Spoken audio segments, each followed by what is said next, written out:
Hello there, C.Note here, and welcome back to DOPEamine. I'm your host, Christian Rivera, and today I wanted to talk about creativity.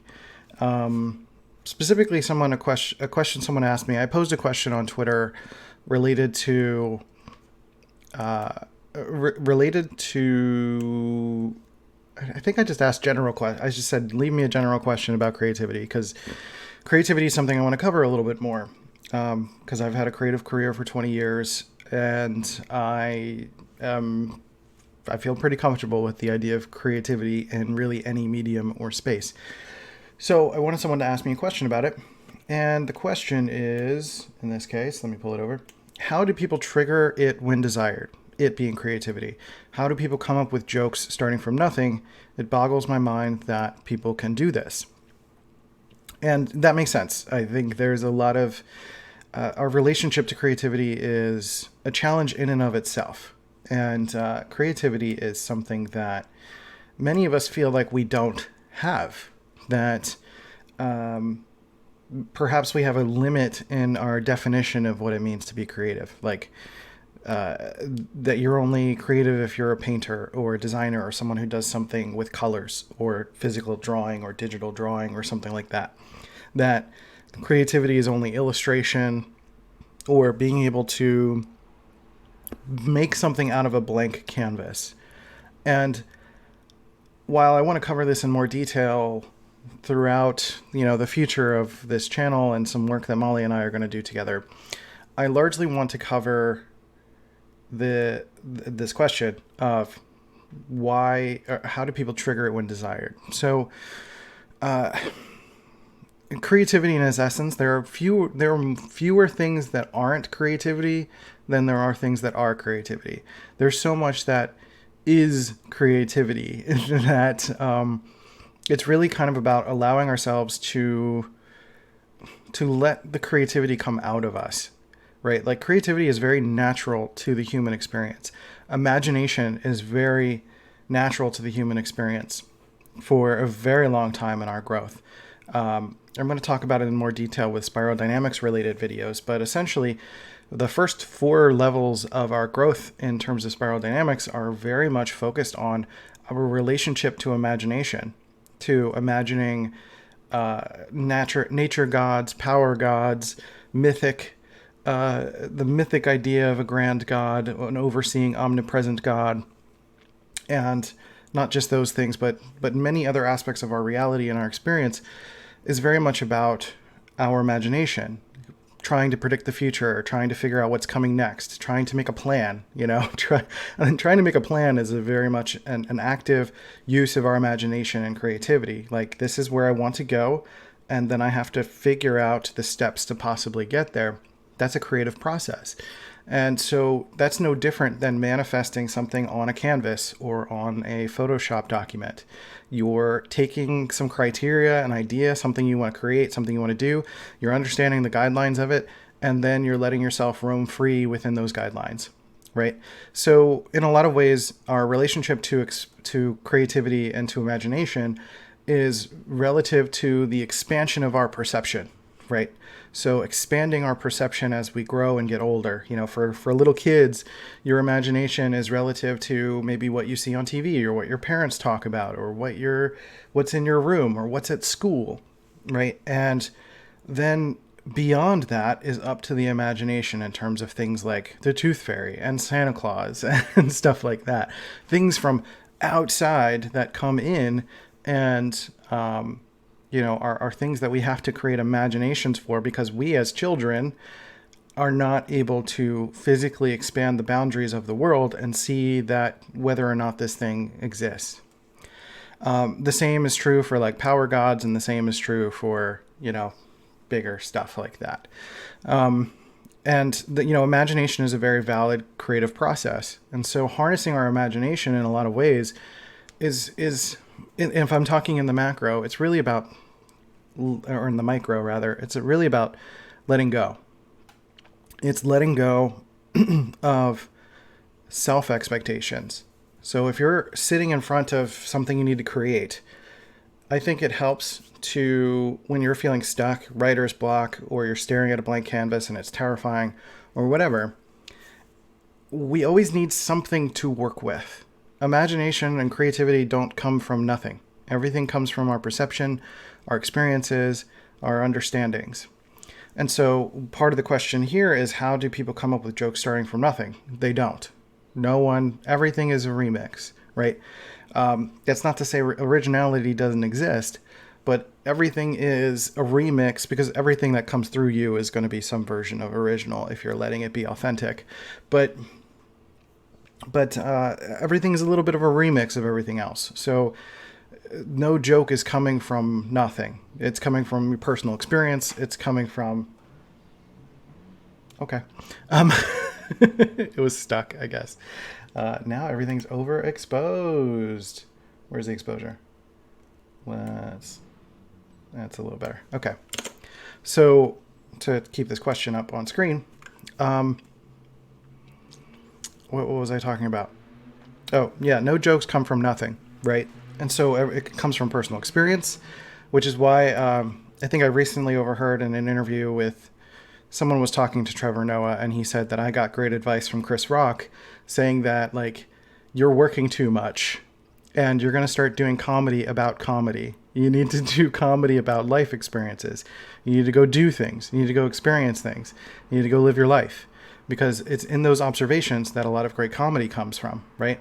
So, you know, in the last few years, a lot of comedy got distilled into politics because that's just what a lot of people's minds and imaginations were sort of stuck on. And it made comedy very boring because we weren't living life and opening ourselves to all sorts of different experiences. We were expressing a very narrow focus, and it became very boring and not very creative. So creativity is typically triggered through experiences. And so in my response to this person, I said, I may need to record a video because it's a lot to cover. Creativity is largely about letting go. Expectations, fears, limits, and stretching boundaries of knowledge. So no jokes or creativity start from nothing. Experience expands what we can take in, and then mixed within us, we output. So basically, if you sign up for my email list, I have a 3-part series, I think it's 3 or 4-part series, basically dedicated to the idea of input, process, output. And if you distill it into thinker terms, that's a lot of what creativity is, right? You're taking in experiences, you're processing them, and then you put them out. This is regardless of your cognitive function stack. This is regardless of any personality system. The idea is to input to the degree to which, you know, you naturally input from the outside world. You remix, you organize it in your mind, or you play with it in your mind. You kind of turn it around. You let it percolate, whatever. It's for intuitives, it's a very passive process. You just kind of let your mind do its work. And then it comes out into a creative something, right? So in terms of how do people trigger it when desired, you know, there are techniques that you can try. And one I can give here is to create contrast. That means sometimes you might need to step away from it. So if you're staring at a canvas and nothing's coming out, there's all sorts of emotions and thoughts that are going to come up in your brain related to, like, oh, I'm not doing this. Why can't I do this? Why can't I think of something? I got to do this by this time. I owe this thing to this person. I've got to blah, blah, blah, blah, blah, blah, blah. Why am I not so creative? Why can't I do this? Why can't I think of colors? Why can't I think of something? Blah, blah, blah, blah. And your mind just spirals, right? That's usually the moment to step away, right? Because if the creativity is not there, if it doesn't just exist, if it's not something that is just capturable, you can either grab it or it just like kind of comes through you. It's not something you can necessarily force. You know, sometimes getting into action and just making a mess will be helpful. You know, that part kind of depends on your personality type. I think if you're a perceiver, it helps to just make a mess and get in process and let iteration be your guide. But if you're a judger, I think it's particularly helpful for you to take a step back, maybe go for a walk, maybe go breathe, maybe go do something that's, you know, that steps away from physically thinking about the thing or looking at the thing. And you just want your mind to do its work, right? And then you come back to it. Or maybe you're out for a walk and the idea hits you. And then by the time you come back, you're like, okay, let me try this. Let me do this. right? So it's really about getting to know yourself. That's why I emphasize the personality aspect of things, because if you can start to get to know how your mind is wired, how your cognitive functioning works, then you can, trigger it the way that your mind to work the way you need it to work for whatever process you need it to work for. So, I think it's important, first of all, to know two key things. One, no joke starts from nothing. It always is about experience. It always starts from something. And that every time I say I'm going to say two things, I forget the second thing. So let's just drop that. So no joke starts from nothing. And creativity, I remember now, creativity is really only not a couple of things. Meaning creativity is most actions, most mediums, most usage of imagination, most expressions.